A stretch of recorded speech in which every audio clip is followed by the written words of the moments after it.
Olá! Hoje a gente vai falar de uma ideia que mudou o rumo da computação e que está por trás de praticamente todo aplicativo que existe.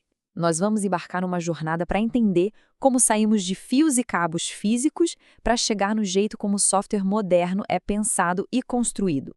Mas para entender o destino dessa viagem, a gente precisa primeiro entender o ponto de partida. Qual era o problema? Por que o jeito antigo de programar simplesmente não dava mais conta do recado? Essa é a pergunta que vai guiar a nossa conversa.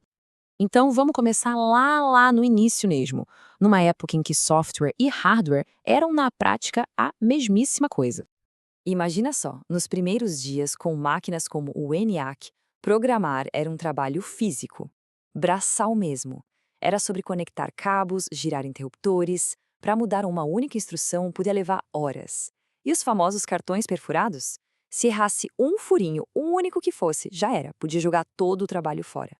Era um processo incrivelmente lento, manual e que não perdoava erro nenhum. Porque, no fim das contas, lá no nível mais baixo, o processador só entende impulsos elétricos, ligado ou desligado, 1 ou 0. É só isso. Agora, tentar escrever um programa complexo usando apenas uma sequência gigante de uns e zeros é praticamente impossível para um ser humano. Ficou claro que alguma coisa precisava mudar, né? E a solução veio com o primeiro grande salto da programação, a ideia de abstração. Basicamente, separar as ideias humanas da máquina física. Essa linha do tempo mostra bem essa jornada, saindo da manipulação física e indo para algo mais palatável. Cada passo foi um novo nível de abstração, uma camada para nos proteger da complexidade do hardware. O objetivo era simples: gastar menos tempo falando a língua da máquina e mais tempo resolvendo os problemas do mundo real. E aqui a gente vê o poder de uma ideia simples: os mnemônicos. Olha que diferença. Em vez de decorar uma sequência de binários que não faz sentido nenhum, o programador agora podia escrever ADD para somar. A linguagem Assembly foi a primeira grande virada de chave na legibilidade do código. Foi a primeira ponte de verdade entre a mente humana e o processador. Com linguagens como Fortran e COBOL, a coisa ficou ainda mais interessante. A mudança foi drástica. Pela primeira vez, os programadores podiam pensar em termos de fórmulas matemáticas, de regras de negócio, e não mais em instruções de processador. E tinha um programa mágico, o compilador, que fazia todo o trabalho sujo de traduzir essas ideias para o binário que a máquina entende. Só que todo esse sucesso acabou criando um problema novo, um problema gigantesco, que levou a indústria a um ponto de ruptura, a chamada crise do software. E esse gráfico ilustra perfeitamente a pressão econômica da época. Enquanto o hardware ficava cada vez mais barato e mais potente, o software para fazer esse hardware funcionar estava ficando absurdamente caro, demorado e difícil de construir e principalmente de manter. O jeito de programar da época, o que a gente chama de programação procedural, separava os dados das ações. O problema é que isso criava uma verdadeira teia de aranha de dependências. Uma pequena mudança numa função aqui podia causar um efeito dominó e quebrar coisas em lugares totalmente inesperados. A complexidade estava fugindo do controle.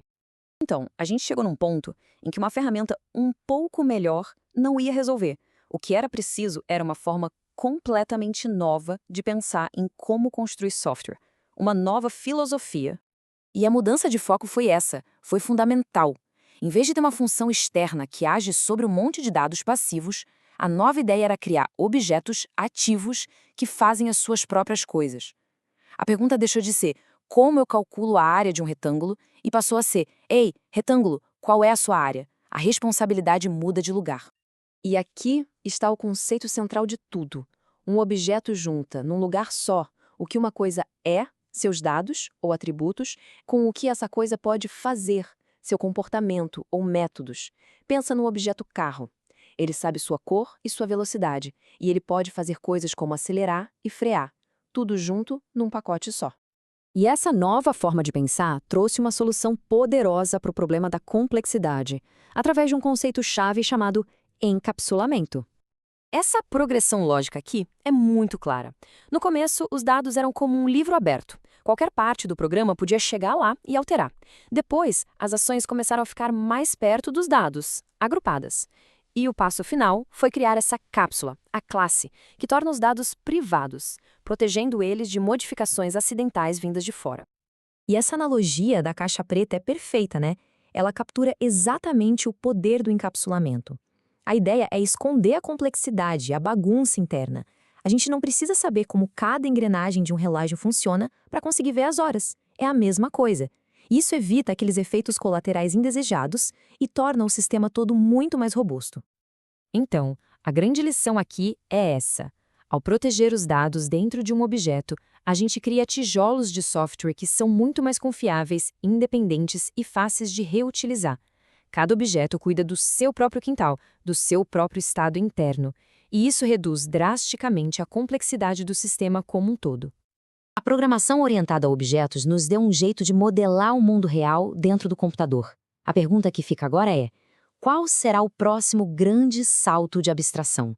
Que novas formas de pensar vão nos ajudar a domar a complexidade do futuro que está por vir?